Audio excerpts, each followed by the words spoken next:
아람 왕의 군대장관 나아만은 그의 주인 앞에서 크고 정비한 자니 이는 여호와께서 전에 그에게 아람을 구원하게 하셨습니다. 그는 큰 용사이나 나병 환자더라. 전에 아람 사람이 떼를 뛰어나가서 이스라엘 땅에서 어린 소녀 하나를 사로잡매 그가 나아만의 아내에게 수종을 다하니 그의 여주인에게 이르되 우리 주인이 사마리아에 계신 선지자 앞에 계셨으면 좋겠나이다. 그가 그 나병을 고치리이다 하는지라. 나아만이 돌아가서 그의 주인에게 알리오되 이스라엘 땅에서 어린 소녀의 말이 이러이러하더이다 하니 아람 왕이 이르되 갈지어다. 이제 내가 이스라엘 왕에게 그를 보내리라 하더라. 나아만이 곧 떠날새 은 10달란트와 금 6,000개와 의복 10벌을 가지고 가서 이스라엘 왕에게 그 글을 전하니 이르렀으되 내가 대신하 나아만을 당신에게 보내오니 이 글이 당신에게 이르거든 당신은 내 여자를 고쳐주소서 하였더라. 이스라엘 왕이 그 글을 읽고 자기 옷을 찢으며 이르되 내가 사람을 죽이고 살리는 하나님이냐? 그가 어찌하여 사람을 내게로 보내 그의 나병을 고치라 하느냐? 너희는 깊이 생각하고 저 왕이 품을 타서 나와 더불어 시비하려 함인 줄 알라 하니라. 하나님의 사람 엘리사가 이스라엘 왕이 자기 옷을 찢었다 함을 듣고 왕에게 보내이르되 왕이 어찌하여 옷을 찢었나이까? 그 사람을 내게로 오게 하소서. 그가 이스라엘 중에 선지자가 있는 줄 알리라 하니라. 나아만이 이에 말들과 병거들을 건드리고 이르러 엘리사의 집 문에 서니 엘리사가 사자들에게 보내이르되 너는 가서 요단강에 볼을 7번 씻으라. 내 자리 되어 깨끗하리라 하는지라. 나아만이 노하여 물러가며 이르되 내 생각에는 그가 내게로 나와서서 그의 하나님 여호와의 이름을 부르고 그의 손을 그 부위 위에 흔들어 나병을 고칠까 하였도다. 다메섹과 가만나와 바다는 이스라엘 모든 강물보다 낫지 아니하냐? 내가 거기서 몸을 씻으면 깨끗하게 되지 아니하랴 하고 몸을 돌려 분노하여 떠나니 그의 종들이 나와서 말하여 이르되 내 아버지여 선지자가 당신에게 큰 일을 행하라 말하였다면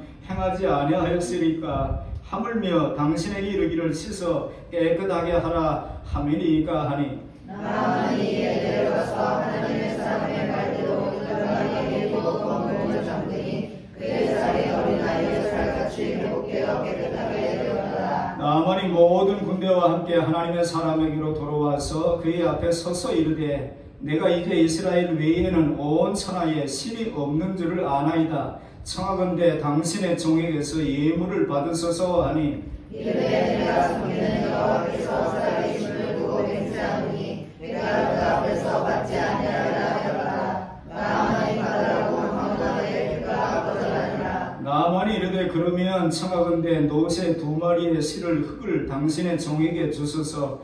이제부터는 종이 번제물과 다른 희생제사를 여호와 외에 다른 신에게는 드리지 아니하고 다만 여호와께 드리겠나이다. 오직 한 가지 일이 있사오니 여호와께서 당신의 종을 용서하시기를 원하나이다. 곧 내 주인께서 리몬의 신당에 들어가 거기서 경배하며 그가 내 손을 의지하시네. 내가 리몬의 신당에서 몸을 굽히오니 내가 리몬의 신당에서 몸을 굽힐 때에 여호와께서 이 일을 위하여 당신의 종을 용서하시기를 원하나이다 하니 엘리사가 이르되 너는 평안히 가라 하니라. 그가 엘리사를 떠나 조금 가니라. 하나님의 사람 엘리사의 사환 게하시가 스스로 이르되 내 주인이 이 아람 사람 나아만에게 명하여 주고 그가 가지고 온 것을 그의 손에서 받지 아니하였도다. 여호와께서 살아계심을 두고 맹세하노니 내가 그를 쫓아가서 무엇이든지 그에게서 받으라 하고 나아만의 뒤를 쫓아가니 나아만이 자기 뒤에 달려옴을 보고 수레에서 내려 맞이하여 이르되 평안이냐 하니 그가 이르되 평안하나이다. 우리 주님께서 나를 보내시며 말씀하시기를 지금 선지자의 제자 중에 온 청년이 베드라의 산지에서부터 내려와서 왔으니 청하건대 당신은 그들에게 은하나달란트와 5돌을 주라 하시겠다. 나아만이 이르되 바라건대 2달란트를 받으라 하고 그를 강권하여 은 2달란트를 2전대에 넣어 메고 옷 2벌을 아울러 2사원에게 치우매 그들이 게하시 앞에서 지고 가니라. 언덕에 이르러서는 게하시가 그 물건을 그 사원의 손에서 들어가 그의 주인 앞에 서니 엘리사가 이르되 게하시야 네가 어디서 오느냐 하니 대답하되 당신의 종이 아무데도 가지 아니하였나이다 하니라. 엘리사가 이르되 한 사람이 이스라엘에서 내려 너를 맞이할 때에 내 마음이 함께 가지 아니하였느냐. 지금이 어찌 은혜를 받으며 옷을 받으며 감람이나 포도원이나 양이나 소나 남종이나 여종을 받을 때이냐. 그러므로 나만의 나병이 내게 들어 내 자손에게 미쳐 영원토록 이르리라 하니 게하시가 그 앞에서 물러나오매 나병이 발하여 눈같이 되었더라. 아멘. 이 말씀은 하나님의 말씀입니다.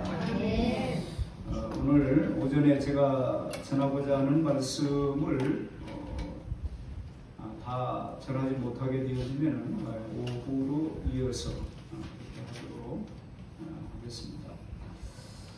지금이 어느 때입니까? 라고 하는 제목을 잡았어요. 지금이 어느 때이죠? 네? 지금이 어느 때인가요? 예배드릴 때죠. 예배 시간이죠. 뭘 모르시나요? 말세 지만이라고 합디다.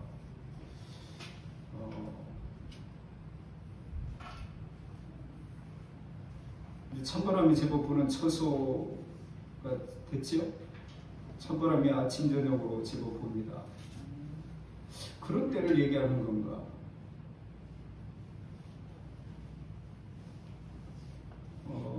솔로몬을 통해서 주께서 하신 말씀 중에 전도서 3장에 보면은 범사에 때가 있다.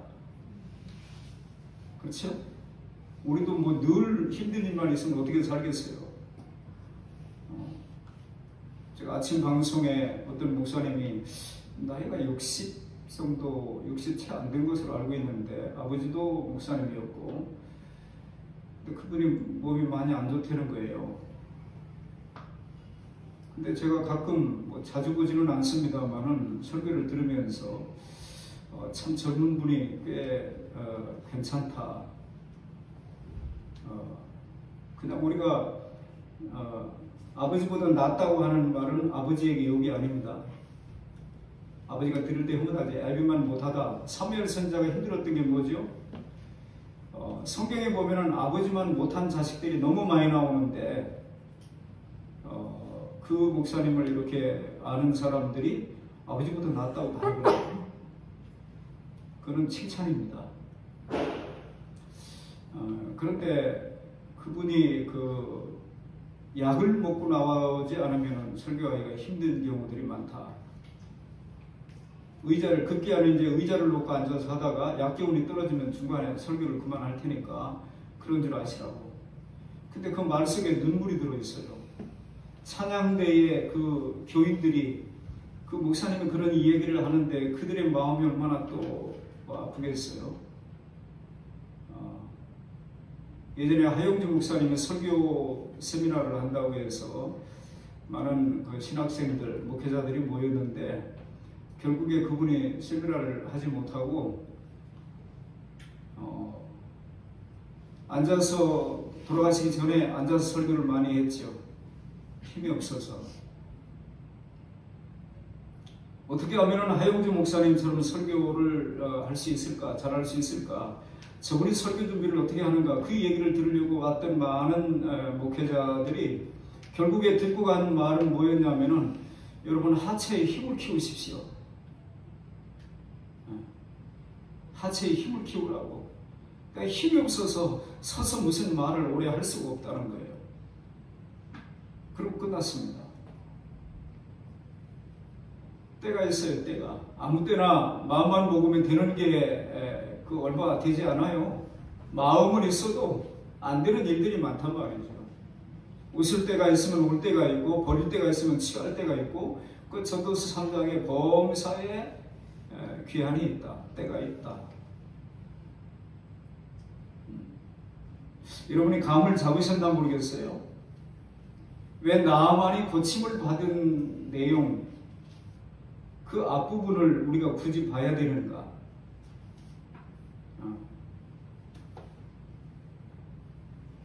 지금이 어느 때입니까? 게하시가 엘리사에게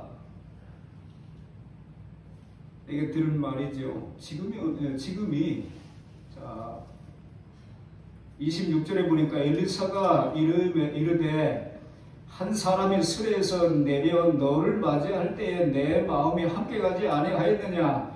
지금이 어찌 은을 받으며 옷을 받으며 감람원이나 포도원이나 양이나 소나 남종이나 여종을 받을 때이냐. 지금이 어느 때냐 이거예요. 어느 때냐. 그런 소리 들으면 우리가 생각나는 말이 많이 있죠. 자다가 깰 때가 되었다. 성경은 그렇게 말하죠. 자다가 깰 때가 되었다. 근신하라 깨어라 너희 대적 마귀가 오는 사자와 같이 섬길자를 찾아 헤맨다.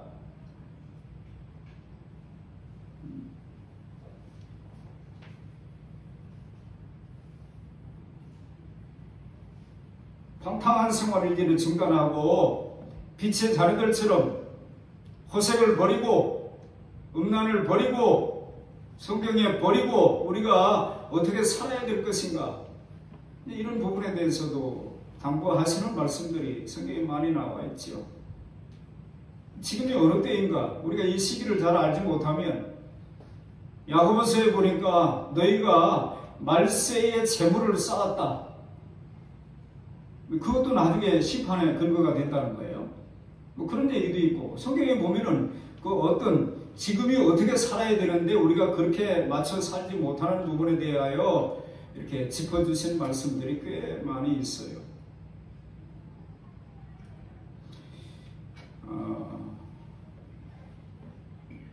범사의 기한이 있어 그 모든 목적이 이룰 때가 있나니 그렇게 말씀을 했고, 결론으로 11절에 이런 말씀이 있어요. 하나님이 모든 것을 지으시되 때를 따라 아름답게 하셨고 또 사람에게 영원을 사모하는 마음을 주셨느니라. 그러나 하나님이 하시는 일의 시종을 사람으로 측량할 수 없게 하셨도다. 하나님께서 하시는 모든 일은 사람들이 인정을 하든지 인정하지 않든지 언제나 때를 따라 어떻게 하셨다고요? 아름답게 하셨다는 거예요. 아름답게. 사람들이 지금의 이 때가 언제 끝날는지, 과연 아름다운 때가 언제 시작하는지 전혀 측량할 수 없게 하셔서 언제나 성실하게 저리만 바라보게 하셨다고 성경은 가르칩니다. 코로나 이거 언제 끝나지? 우리가 그런 마음을 가졌죠? 언제나 전과 같이 제가 선교지에 갔다 오게 되어지면은 그 다음 주일에 예배 드리는 것은 전에 예배 드릴 때하고의 마음이 좀 달라요. 왜냐니까 제가 몽골에 가든지 인도에 가든지 보통 뭐 중국 정도 가면은 뭐 한 주일 있다, 한 주일 안에 돌아오고 주일 되기 전에 돌아오고 그렇게 했습니다만은, 그런데 몽골하고 인도는 뭐 가면 2주간씩 있다 왔죠. 그러면 2주간 동안 우리가 하나님을 예배하는 일이 그거 누구라도 마음껏 할 수 있는 일이 아니었다. 그런 것들을 가끔 느껴요.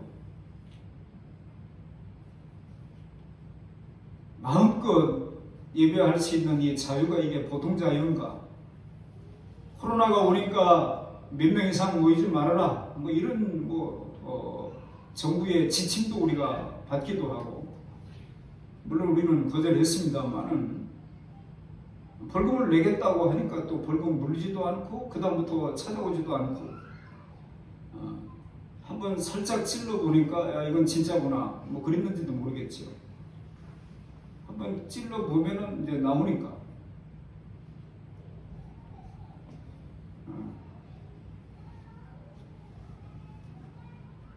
때를 알고 충성하고 헌신하는 사람은 정말 위대한 삶을 살고 있는 겁니다. 그 때를 모르고 그냥 자연인으로 세상의 그 시류에 이렇게 맞춰서 이리 휩쓸리고 저리 휩쓸리고 그렇게 살아가는 삶을 위대한 삶이라고 얘기할 수는 없어요. 엘리사와 게하시 이 두 사람의 때를 보는 시각을 오늘 살펴보고자 합니다. 엘리사가 보는 시각, 때를 보는 시각하고 그 엘리사의 사환이었던 종이었던 게하시가 때를 생각하는 것하고 전혀 다른 거예요. 우리 모두의 신앙을 점검할 수 있는 기회가 될 수 있기를 바랍니다. 신자들은 현실적인 일만 위해서 뛰어야 하는 사람들인가? 답을 한번 해보세요. 그럴 수 없습니다. 자, 제가 질문을 하면 여러분 그럴 수 없습니다. 그렇게 답하셔야 돼요. 답을 알려드리니까 쉽잖아요. 네? 신자들은 현실적인 일만 위해서 뛰는 사람들이어야만 합니까? 그럴 수 없습니다. 별로 자신감이 없는 것 같아요. 그럴 수 없습니다. 단호하게 그렇게 말을 해야 되는데 그럴 수 없습니다. 이 게하시를 가만히 살펴보면서 어쩌면 현대인들이 하나둘 받아들이고 있는 그런 어떤 삶의 모습을 게하시의 모습 속에 보는 거예요. 발견이 되는 거예요. 신자들이 현실적인 문제로 제대로 파악하고 현실적인 어려움을 극복해보고자 나름대로 애를 쓰고 노력하는 것이 왜 잘못이겠어요?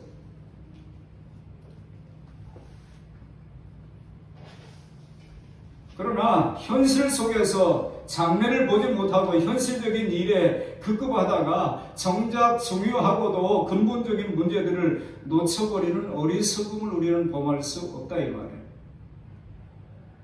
더 중요한 것이 발견이 되어지면은 덜 중요한 것을 하나 놓는 거예요.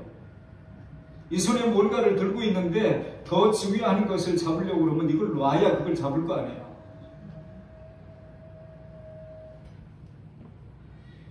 엘리사 선지자가 게하시를 책망하는 지금이 무엇을 받을 때냐고 한 말을 기억해야 합니다.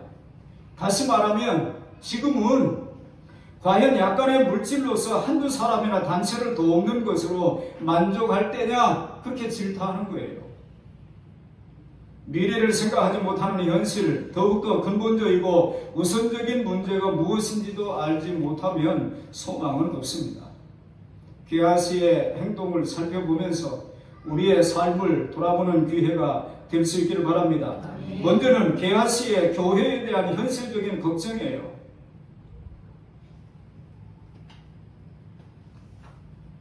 목회자들도, 저를 아는 목회자들도, 아니 김 목사 뭔 일을 그 나이에 뭘 새로운 일을 해보겠다고. 제가 그랬지요. 새로운 일이 아니고 원래 그거 교회가 해야 될 일이었는데 우리가 그동안에 그것을 놓치고 살았던 것을 이제 마치기 전까지라도 하다가 하나님 앞에 서야 되지 않겠느냐. 그렇게 답을 했거든요. 우리가 1년 반 정도 되도록 우리가 겪었잖아요. 성경에 보면은 바리새인들이 교인 하나 얻기 위하여 바다 끝까지 가가지고 교인 하나 얻으려고 그러는데 배나도 지옥 자식이 되게 한다. 이런 말씀이 성경에 있죠. 근데 여러분 우리가 지난 1년 반 정도 지나오면서 느낀 게 뭐예요?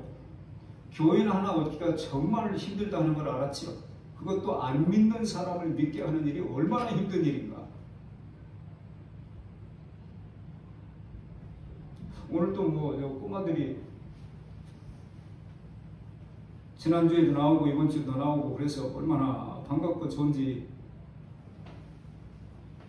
우리가 해야 할 일이 무엇인가? 우리가 표면적으로 말하는 것은 이 포승 지역에 있는 영혼들을 우리가 구원하고 이 지역에 있는 아이들을 다음 세대들을 살리고 세우는 일을 하겠다. 그 일보다 더 앞서는 일이 있어서는 안 돼요. 그래야 그게 정말로 맞는 거예요.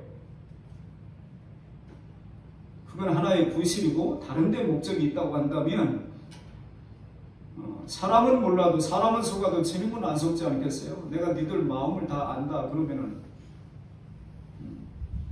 사람에게는 안 들키면 그만이에요.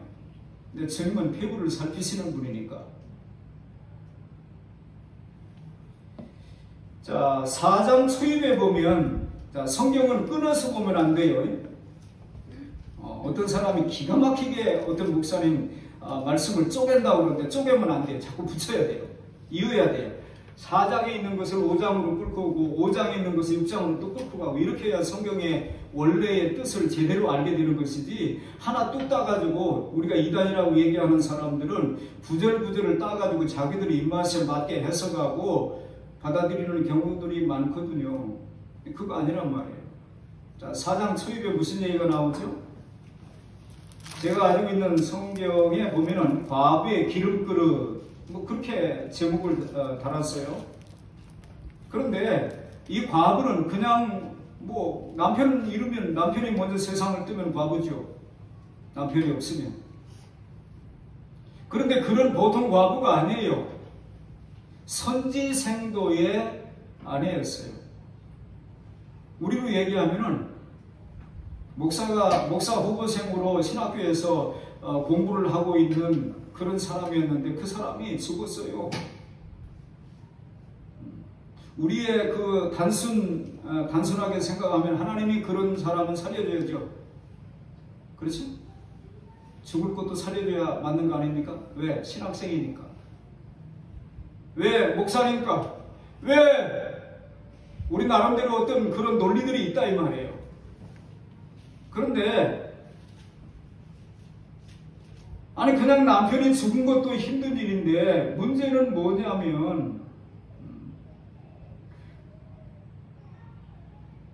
이 그 부인이 하는 얘기를 가만히 보니까 이런 얘기를, 빚이 또 많이 있다는 거예요. 이제 빚준 사람이 와서 나의 두 아이를 데려다 그의 종을 삼고자 하나이다. 그러면 우리의 소가지가 아예 하나님 계신 거야.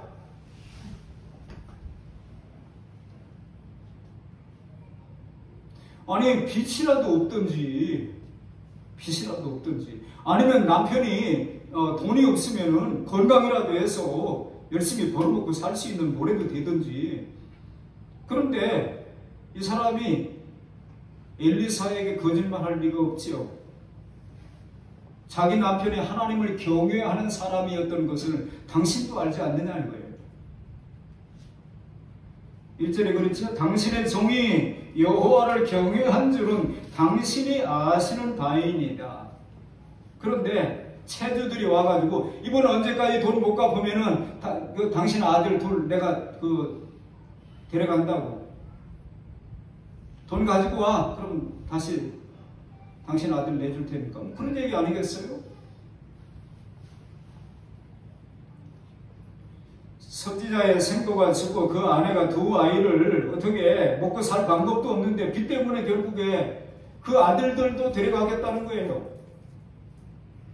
그래서 엘리사에게 호소하고 있는 거예요. 그래서 엘리사가 모든 그릇을 좀 빌려오되 많이 빌려와라. 많이. 제가 어렸을 때에도 잔치를 하려고 그러면은 집안에 있는 그릇을 꺼내가지고 잔치를 한 경우가 많지 않아요. 생활들이 그렇게 넉넉하지 않아서 그것을 전문으로 그릇을 빌려주는 어떤 업이 있었어요. 그래서 가가지고 뭐 접시 예를 들어서 50개 몇 개 수저 몇 개 다 빌려가지고 나중에 갖다 줄 때에 적이 떨어졌다든지 이러면은 보상을 하고, 아무튼 그렇게 얼마 동안 빌리는데 그릇 한 개에 얼마, 접시는 얼마, 대접은 얼마 이런 식으로 돈을 주고 빌렸다 이 말이에요. 그러면 그릇을 빌리는데 조금 빌리지 말고 많이 빌리라고. 그럴 만큼 채워주는 거예요. 성경을 보니까. 그래서 이 사람이 많은 그릇을 빌려왔대요. 그러면 우리는 또 성경에는 그거를 성경에 기록되지는 않았지만 그런 말씀을 통해서 이 사람이 평상시에 가난하게 힘들게 살았긴 했지만 이웃과의 관계가 좋았다 그렇게 보는 거예요. 그릇 빌려주는 게 쉽지 않거든요. 근데 빌려왔는데 나중에 기름을 따라 부으라고 그러는데 이제 기름을 담을 만한 그릇이 없다 그러니까 기름이 뚝 붙이는 거예요. 그리고 흉년이 끝날 때까지 그의 친척들까지 다 먹고 살았다. 그런 내용이잖아요, 4장이. 4장 38절 이하에 보면은 흉년 때에 그것도 선지 생도들이에요. 신학생이에요. 한국은 특이한 문화가 있어가지고 지에 종림이라고 종에게 님자를 붙이는 나라가 뭐 대한민국이니까 종은 놈이에요, 놈. 제가 가끔 서울에 이제 무슨 일 있어서 간다고 그러면은 오랜만에 만나서 식사 한번 합시다 이제 하는 분이 들어 있어요. 목사님 뭘 먹을까요? 그러길래 아니 아무거나 먹지요 뭐. 그랬더니 그래도 그래서 원래 종놈은 주는 대로 먹는 겁니다. 그랬더니 종놈이 뭡니까 목사님? 지의 종님이죠. 종은 놈이라고 붙이는 거지 님이라고 붙이는 게 아니라고 했더니 그런 이야기를 들어본 적이 없다네요. 쉽게 들을 수 있는 말이 아닌 소리가 가끔 있나 봐요. 제가 하는 이야기 중에. 종은 원래 주는 대로 먹는 겁니다. 어느 순간에 우리가 종이 아니고 다 상견이 돼가지고 나를 이렇게 대접하느냐고 하는 섭섭한 마음이 들 때가 있는 것은 우리가 애초에 생각을 잘못 가져서 그런 생각이 들 때가 많은 겁니다. 그런데 이 선지 생도들이 먹을 것이 없어서 포도농쿨과 들호박을 따다가 국을 끓였는데 거기 독이 있어가지고 먹고선 다 탈이 난 거예요. 우리의 알량한 지식으로 성경에 무슨 독을 마실지라도 해를 받지 아니하고 마가복음에 보면 그런 말씀이 있죠.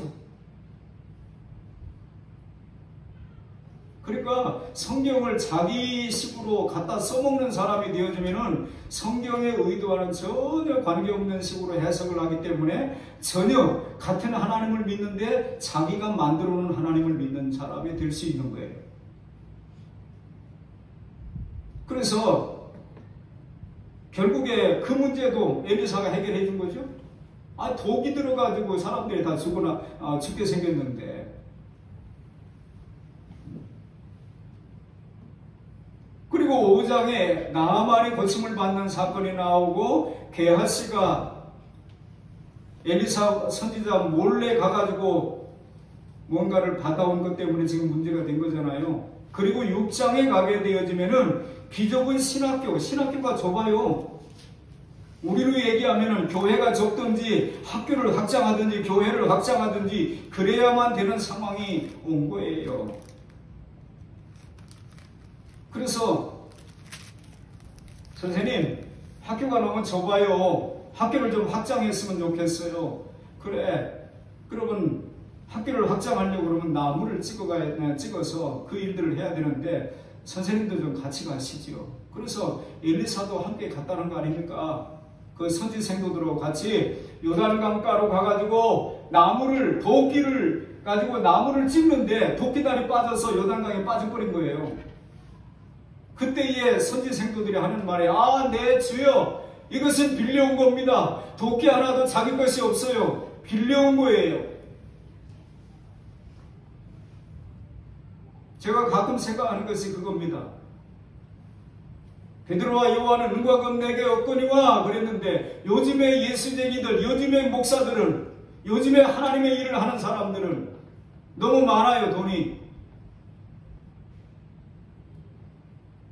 그리고 뭐가 없느냐? 예수 그리스도 이름이 없는 거예요. 은과 금은 내게 없거니와 그건 옛날에 했던 말이고 지금은 은과 금은 내게 있거니와 예수 그리스도는 없는 뭐가 나냐 이 말이에요. 중세교회 중세시대에 그 신학자 토마스 아퀴나스가 어느 날 교황한테 인사하러 들어갔다는 거예요. 아련을 하려고. 트로나에서 들어갔더니 마침 교황이 돈을 세고 있다가 이 토마스 아퀴나스라고 하는 신학자한테 그 장면을 들킨 거예요. 그래서 교황이 멋쩍게 웃으면서 토마스 군, 이제 우리가 은과 금은 내게 없거니와 하지 못하게 됐지? 할 수 없게 되었지? 그랬더니 토마스 아퀴나스가 아주 유명한 말을 한 거예요. 그렇습니다. 이제는 은과 금은 내게 없거니와 못하게 된 것뿐만 아니라 나사렛 예수 그리스도의 이름으로 일어나 걸으라고도 할 수 없게 되었습니다.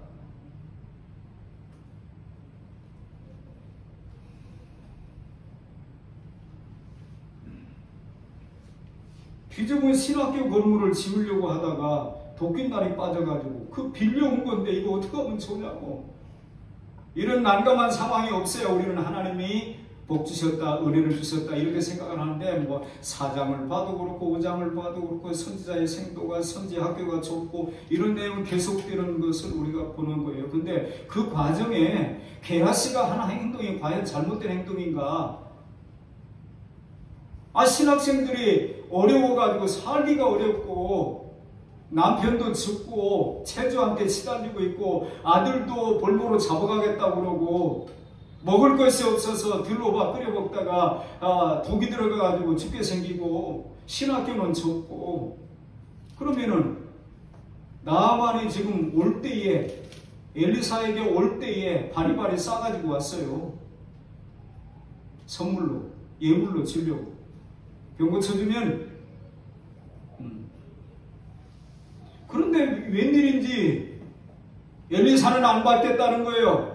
나만은 드리겠다고 그러는데 엘리사는 안 받겠다는 거예요. 우리는 안 줘서 못 받아요. 현대인들이 미련한 건가요? 똑똑한 건가요? 뭐예요?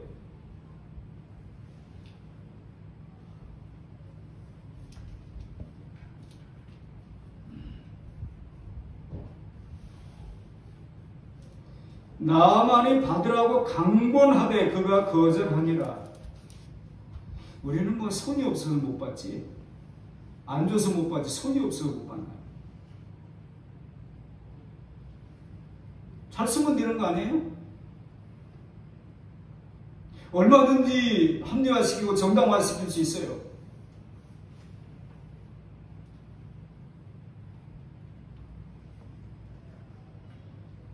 선지생도 중에 가장 유능하고 앞서간다고 생각하는 게하시가 가만히 생각하니까 교회도 걱정이 되어지고 신학생도 걱정이 되어지고, 그게 왜 잘못된 거예요? 일단 게하시는 현실을 제대로 보았습니다. 우리가 너무 어렵다. 신학생도 어렵고 그 가정들도 어렵고 남편도 죽고 먹을 것이 없어서 그거 따먹고 먹다가 독이 들어있는 것을 먹어가지고 그렇게 죽을 고비를 넘기고, 신학교를 짓다가 도끼를 빌려왔는데 도끼날이 빠져가지고 그거 걱정해야 되고, 그럼 그 문제를 해결하기 위해서 우리는 여러 가지 방편들을 찾아요. 제가 처음 교육자 생활을 시작할 때에 우리 목사님은 교수였어요. 사모님은 고등학교 영어 선생이었고, 목사님은 대림공전의 교수였습니다. 그 두 분들은 열심히 직장 하는데 전무할 수 없기 때문에 교육자가 필요하다고 학교에 와서 같이 동역할 수 있는 교육자를 소개해달라고 했는데, 제가 소개가 돼가지고 개봉 3동에 개척을 해가지고 목회가 시작이 됐는데, 가서 페인트 칠하고 강단 만들고 다 했지요. 계단 밑에다 방 꾸며가지고 우리 세 식구 살림이 시작이 되었고, 가기 전에 미리 얘기하면 혹시라도 마음이 불편해서 안 간다고 하는지 모르겠다는 생각이 들 것 같아서, 어떠냐고, 여보 어떠냐고, 좋다고, 너무 좋다고. 그런데 제가 짐이 못 들어가는 걸 알았어요. 짐도 많지도 않았지만 짐이 못 들어가는 걸 알았어요. 그런데 다 싣고 갔어요. 싣고 가가지고 안 들어가네. 그래가지고 다 버렸어요. 그리고 책상 하나 딱 가지고 들어갔어요. 계단 밑에다가 도끼다시 위에다가 가꾸목 하나 놓고 합판 깔고 거기다 장판 깔고 거기서 생활이 시작이 됐습니다. 교육자 생활이 시작이 됐습니다. 그때 등록금이 33만 8천 원이었어요. 등록금 낼 돈이 없어요. 아니 2만 원 생활비를 주는데 어떻게 뭐 등록금을 내요? 그래서 새벽기도 끝나고 노가다를 다니기 시작했습니다.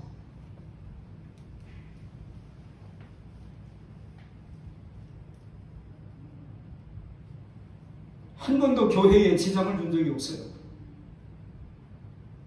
제가 해야 할 일, 목사님은 주일날만 오시고 나머지는 새벽기도 뭐 모든 건 다 그 목사님 제자들 학부모들 해가지고 개척할 때부터 한 40명이 됐으니까 그들 식사 준비 다 하고 나중에 목사님께서 그러지 말고 어떻게 좀 생활할 수 있는 방편을 좀 찾아보지 않겠느냐고. 생활할 수 있습니다. 주님이 주시는 것 외에는 안 먹습니다.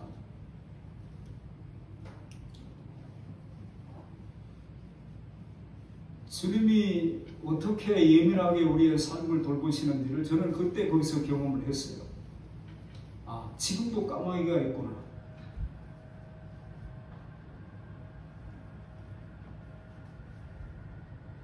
게하시의 그 엘리사에 대한 사역적인 불만이 있어요. 왜 저렇게 하지? 신학생들이 지금 얼마나 어려움을 겪고 있고 그 가족들이 어떤 어려움을 겪고 있고 지금 이게 학교가 학교냐고.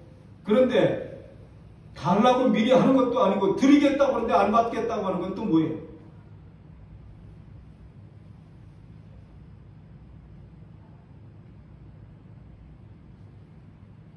나만이 모든 군대와 함께 하나님의 사람에게 돌아와서 그의 앞에 서서 이르되 내가 이제 이스라엘 외에는 온 천하에 신이 없는 줄을 아나이다. 청하건대 당신의 종에게서 예물을 받으소서 하니 이르되 내가 섬기는 여호와께서 살아 계심을 두고 맹세하노니 내가 그 앞에서 받지 아니하리라 하였더라. 나만이 받으라고 강권하되 그가 거절하니라. 그래서 그냥 도로 싣고 가는 거예요. 도로 싣고 가는 거예요.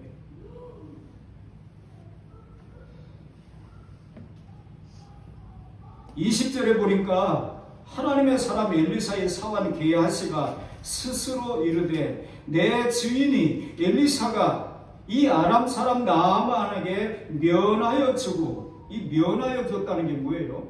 그 당연히 받아야 될 거였어요? 면하여 줬다는 거예요. 엘리사의 사환 게하시가 생각할 때는 엘리사가 지금 미련하게 행동하는 거예요. 면하여 주고. 나아만의 문둥병을 고쳐준 것에 대해서 당연히 대가를 받아야 한다는 매우 현실적인 생각을 한 거예요. 즉 엘리사가 나아만은 당연히 기쁨으로 대가를 바쳐야 하고 그것을 엘리사는 기쁨으로 받아야 되고 그래야 형편이 풀리잖아요. 그래야. 뭐가 잘못이에요? 그리고 그 받은 것을 선하게 쓰면 된다는 생각이잖아요. 과연 그러냐 이 말이에요. 제가 예전에도 신지혜라고 하는 골프 선수 얘기를 들어 했습니다. 지금 일본 골프 거기에서는 매번 거의 뭐 우승하는 것 같아요. 근데 LPGA에서도 신지혜가 몇 번 우승을 한 적이 있고, 근데 그 아버지가 광주의 어떤 교회 부목사였다고 그러잖아요. 부목사. 근데 그 부목사 그만두고 이제 딸 가방 메고 다니면서 캐디 역할을 하는 거예요. 근데 그 신지혜가 그래도 아버지가 목사님이고 믿는 사람이니까 상금을 타면은 신학교에다가 장학금도 내요. 어려운 신학생들 도와주라고. 장학금 주라고. 그렇게 안 하면 하나님이 어떻게 못 하시는 거죠? 손흥민이 연봉을 얼마나 받을까요? 우리나라 그 축구 선수 중에 김민재가 제일 많이 받고, 김민재 선수가 제일 많이 받고, 그 다음에 손흥민, 그 다음에 이강인 어쩌고 이렇게 되지 않을까 싶어요.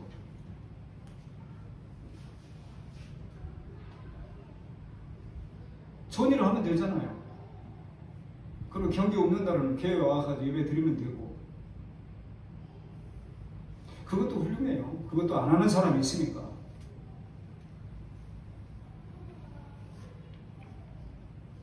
마태복음 10장에 보면은 예수님께서 제자들에게 하신 말씀 중에 이런 말씀이 있어요.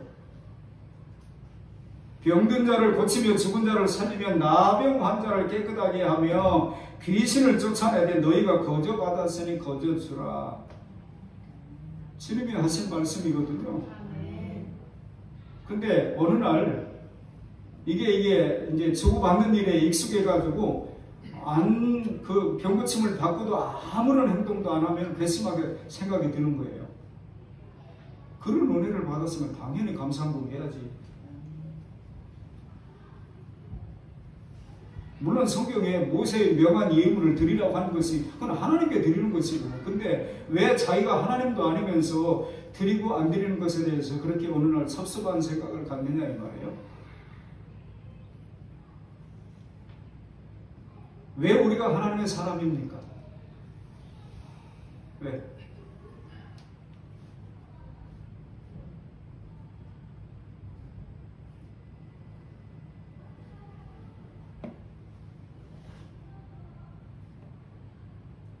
교회 다니니까 하나님의 사람입니까?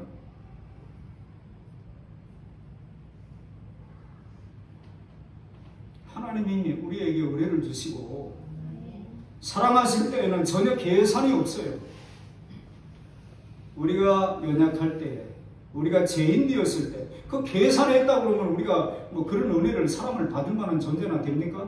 근데 그분은 우리에게 은혜를 베푸실 때 계산이 없이 먼저 은혜를 베푸시고, 또 한번 따라 할까요? 은혜가 먼저입니다. 먼저 우리가 은혜를 받은 거예요. 우리가 어떻게 했기 때문에 하나님 은혜를 주시기 아니고 먼저 은혜를 받은 것을 우리가 감사하고 그거 은혜에 부합되는 삶을 사니까 하나님이 또 은혜를 주신 것이지, 우리가 뭘 했기 때문에 하나님이 은혜를 주신 것이 순서가 그렇게 되는 게 아니란 말이에요. 요한 1서에도 우리가 먼저 하나님을 사랑하는 것이 아니고 그분이 먼저 우리를 사랑했다고 그러잖아요. 근데 우리는 거꾸로 생각하는 거예요. 내가 이렇게 했으니까 그 보상으로 뭔가를 주었다. 언제나 은혜가 먼저였어요.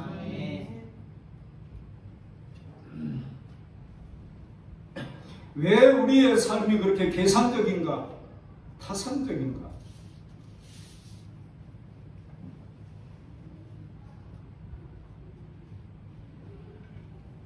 너무 현실적이에요. 적어도 우리가 구원받은 신자라면, 거듭난 하나님의 사람이라고 한다면 그런 계산 때문에 우리의 마음이 심란해지거나 왔다 갔다 하거나 그건 아닌 거예요. 게하시의 일 추진 방법에 문제가 많습니다. 20절에 보니까 내 주인이 스스로 이르되 내 주인이 이 아람 사람 나아만에게 면하여주고 그가 가지고 온 것을 그의 손에서 받지 아니하였도다. 여호와께서 살아 계심을 두고 맹세하노니 내가 그를 쫓아가서 무엇이든지 그에게서 받으리라. 잘못됐죠?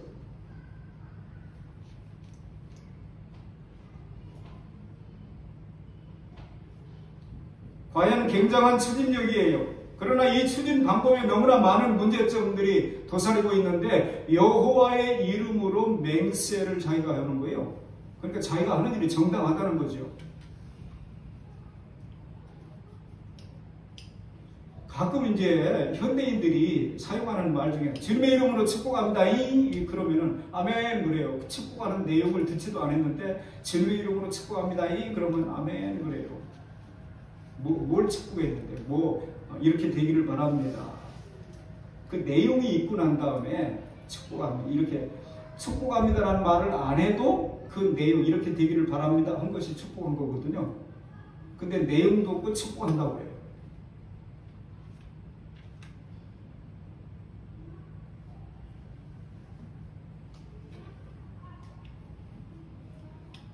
여호와의 이름으로 맹세하노니 여호와께서 살아 계심을 두고 맹세하노니, 이거는 말이에요. 무슨 의미가 있느냐 하면은 자신이 하나님의 사람이라고 하는 것을 나름대로 과시하는 것이 거기에 들어있고, 또 자기가 하는 일에 하나님께서 보증이 되신다고 하는 의미가 그 말 속에 담겨져 있는 거예요.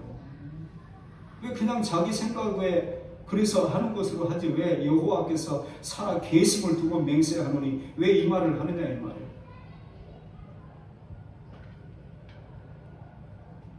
자기가 하는 일이 하나님의 뜻에 맞는 것인지 아닌지를 제대로 파악하지 못한 채로 다른 사람들에게서 일단 자기를 과시하기 위한 방편으로 하나님을 거론하는 것은 잘못된 거예요. 하나님의 살아 계심을 두고 맹세한다고 하는 것은 불신자에게는 일단 신뢰감을 줄 수 있을런지는 몰라도 그 신뢰성이 깨어질 때는 감당하기 어려운 일이 생기는 거예요. 때때로 우리가 좀 듣기 불편한 얘기를 좀 듣습니다. 제 아내 같은 경우도 이제 가끔 공원에서 만나는 분들, 제가 이제 새벽 시간에 요즘에 산상수훈을 계속 나누고 있으니까, 의를 위하여 박해를 받은 자를 두고 있나니. 근데 박해 받을 일이 요즘 사람들에게는 별로 없거든요. 그 말씀이 자꾸 걸린다는 거예요. 그런데 그 공원에서 만나는 아주머니들에게, 거기 이제 아주머니들 중에 다리가 불편한 분들이 꽤 있어요. 강도와 신경통이라고 하는 예화를 예전에 제가 몇 번 했던 적이 있죠. 강도가 들어가지고 손 들으려고 했는데 한 손만 들 거예요. 마저 들으려고 그러니까 이쪽 손은 신경통이라 못 든다고 그러니까 갑자기 강도가 자기의 목적을 잃어버리기 시작한 거예요. 그래, 그동안 얼마나 고생했냐고, 무슨 약을 써봤냐고, 무슨 파스를 붙여봤으며 곤드리치는 먹어봤냐고, 뭐 이런 얘기 하지 않았겠어요? 그러다가 날이 새버린 거예요. 그래서 아주 머쓱한 얼굴을 그냥 갔다는 거예요. 근데 이분들이 나이가 있기 때문에 다리 수술하고 이런 사람들이 그 아픈 걸 알거든요.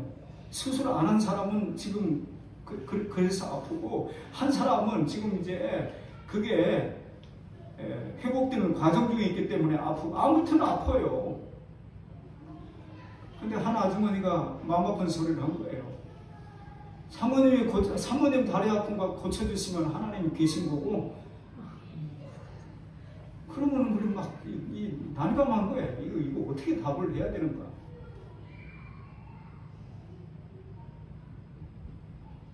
하나님은 부자라면서 너 왜 빚도 못 갚어? 빚 못 갚을 것 같으면 빌리질 말았어야지. 그랬을 때에 그 부인은 얼마나 힘들었을까요? 아들 둘 내놔 대신. 왜 하나님이 그런 복잡한 사정을 주시는 거죠? 우리는 하나님이 하시고자 하는 일에 우리가 이렇게 개입되는 인생이 되기를 원치 않기 때문에 자꾸 이렇게 피해 다니기 때문에 그럴 만한 이유가 별로 없는지도 몰라요.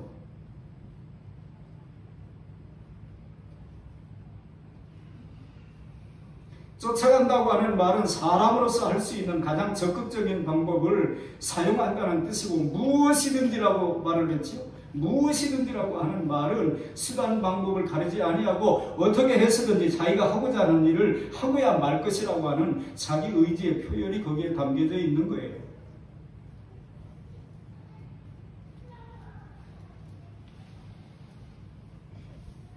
과연 하나님의 사람으로서는 도저히 용납할 수 없는 사고 방식입니다. 왜 우리가 세상에서 힘든 삶을 살게 되는 거예요? 우리가 바보입니까? 세상 사람들의 삶의 방식대로 우리도 조금만 받아들이게 되면 얼마든지 편한 길 갈 수 있는데, 그걸 받아들이지 못해가지고 미련은 곰처럼 사는 거죠. 고생을 사서 하는 거죠.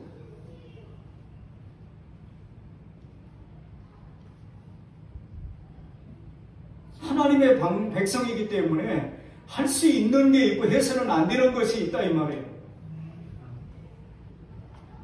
제가 어제도 교육자 예를 하면서 제가 김대현 목사에게 나는 아비로서, 아빠로서 또 교회로 얘기하면 담임 목사로서, 선배 목사로서 걱정되는 부분이 있다. 자꾸 이것저것 해서 뭘 받아가지고 뭘 이렇게 하는 일이 자꾸 익숙해지다 보면은 그놈들의 종이 되지 않을까 걱정을 하는 부분이 애비에게는 있는 거예요. 애비에게. 그래서 그 일을 좀 줄이고 그런 얘기까지 했습니다만은 그 지나친 기운가요? 아니 그래서 좋아지는 게 얼마나 많은데 그렇게만 생각한다면 저는 아비가 아닐지도 몰라요. 아비이기 때문에 걱정하는 부분들이 있다 이 말이에요.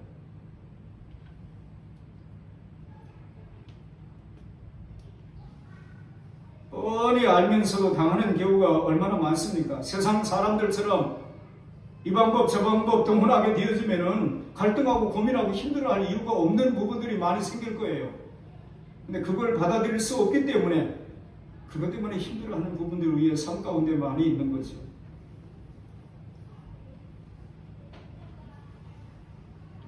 게하시가 바로요 그런 자세를 가지고 있었습니다. 게하시의 잘못된 신앙생활을 봐요. 게하시의 목적, 즉 신학교와 신학생을 돕겠다고 하는 것 자체를 비난할 수는 없지만 그런 방식으로 해서 홍길동을 우리는 그동안에 의적이라고 옛날에 들었죠? 근데 남의 것, 물론 탐구하는 우리들이에요. 부정한 방법으로 재산을 모은 사람들 그거 몰래 훔쳐다가 가난한 사람 나눠주고 그래서 의적이라. 그러나 목적이 선하다고 방법이 어찌해도 상관없다고 하는 논리는 그리스도인에게 해당되지 않아요. 성경 읽는 것이 좋은 것이지만 초를 훔쳐다가 촛불을 밝히고 성경을 읽는 것은 안 된다 이 말이에요.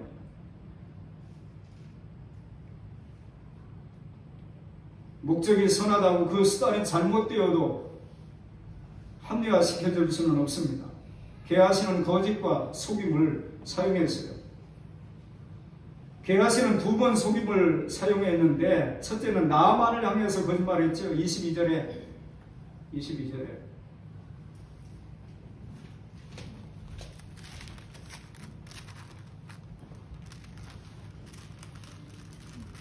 그가 이르되 평안 하나이다. 우리 주인께서 나를 보내시며 말씀하시기를. 언제 보냈어요? 자기가 같이 주님이 보냈다는 거예요.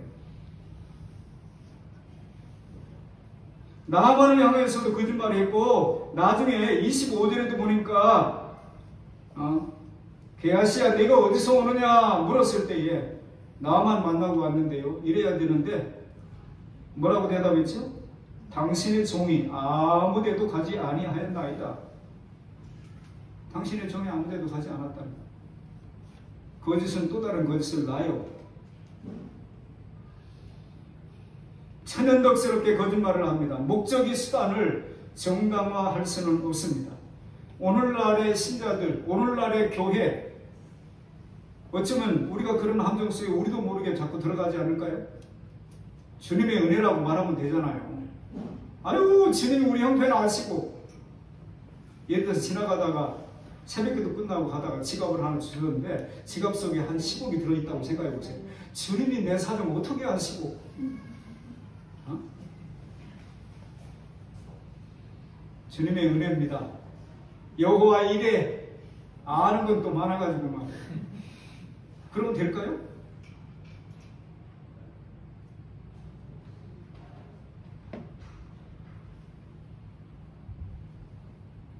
은연중에 우리 가운데 침투에 들어온 것들인데 못 보는 거예요. 그거를 보는 눈을 이상한 눈으로 보는 거예요. 그렇게까지 신자들이 하나님 앞에 아름답지 못한 방법으로 어떤 일을 이루고서 우리가 이런저런 이름을 들먹이면은 그것을 해결되느냐? 안 된다 이 말이에요. 하나님의 능력이 없어서 천지생도가 병들어 죽게 만들고 능력이 없어서 빚도 못 갚게 하고 능력이 없어서 아들까지 끌려가게 만들고 능력이 없어서 들어밥 까먹고 그거 먹었는데 독이 있어가지고 그것 때문에 죽어가고 능력이 없어서 학교는 비좁고 능력이 많으면 뭐 어마어마하게 치고 화려하게 할 텐데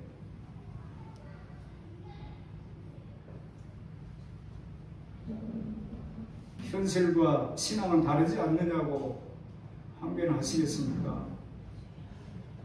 우리가 그 이야기를 오늘 좀 심각하게 한번 받아들이고 우리 자신을 돌아보고 지금이 어느 때인가, 내가 육체의 남은 때를 어떻게 살아야 되겠는가, 이런 부분들에 아주 거룩한 고민, 진지한 고민이 우리에게 있어지기를 바랍니다. 그래야 나도 살고 남도 살릴 수 있어요. 명목상 신자를 만들어내는 게 중요한 게 아니고 신자다움을 갖는 게 중요하지 않겠어요? 오후 시간에 이어서 이 말씀을 나누겠습니다. 한번 깊이 한번 묵상을 하세요. 지금이 어느 때인가? 이렇게 살아도 되는 건가? 그리고 내가 이런저런 이름을 갖다 붙이는 것이 과연 정당한 것인가? 엘리사가 현실 감각이 뛰어나가지고 교회의 형편, 선지 생도들의 형편, 신학교의 형편, 여러 가지 이런저런 것들을 생각해서 아니 주겠다고 하는 거 왜 안 받고 그냥 돌려보냅니까? 그거 받아서 물론 자기가 일부 숨기긴 했습니다만은 자기 나름대로 좋은 목적으로 해서 쓰겠다는 계산이 있어요. 그런데 아니에요. 마음에 새기시고 오늘 말씀을 통해서 내게 하시는 주의 음성을 들을 수 있기를 축원합니다. 기도합니다. 하나님 아버지, 은혜를 감사합니다.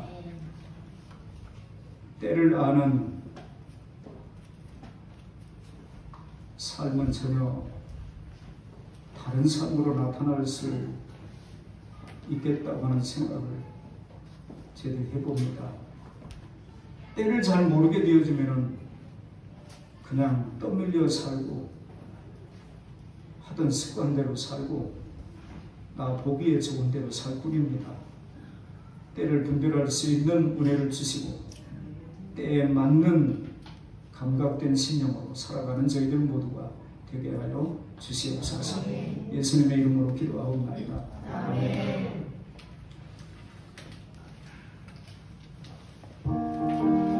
우리의 다짐으로 들을 수 있기를 바랍니다. 은구나 발소리에 주의 도령 났으니 십자가의 근기를 높이 들고 나가세 전장 싸우고 의의 멸류관 받으시리라 전장 싸우고 의의 멸류관 예루살렘 성에서 멸류관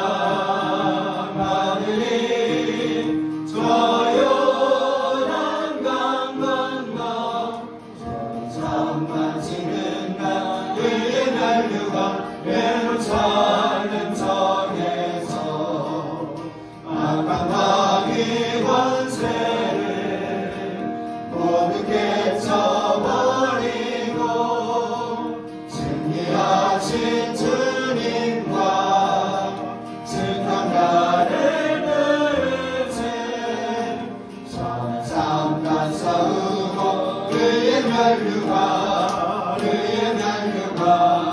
받으시리라 전상단 싸우고 의의 멸류관 예루살렘 성에서 멸류관 받으리 저 요단 강 건너 우리 싸움 마치는 날 의의 멸류관 예루살렘 성에서 달려갈 길 나가고 성 모두 마치는 주와 함께 기쁨을 용산을 하늘이세 손은 상만 싸우고 의의 멸류관 받았으리라 손은 상만 싸우고 그의 멸류관 예루살렘 성에서 멸류관 받으리 저요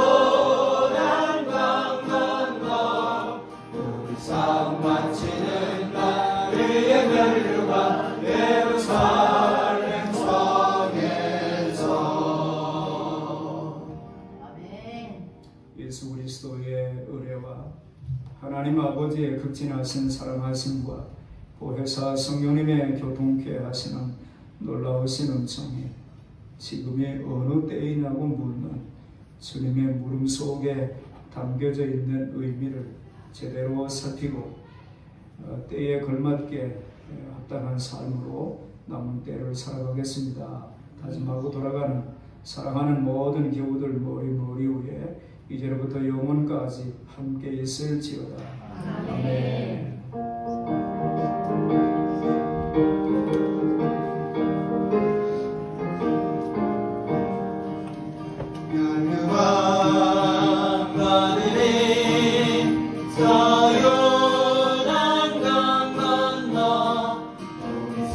마치는 날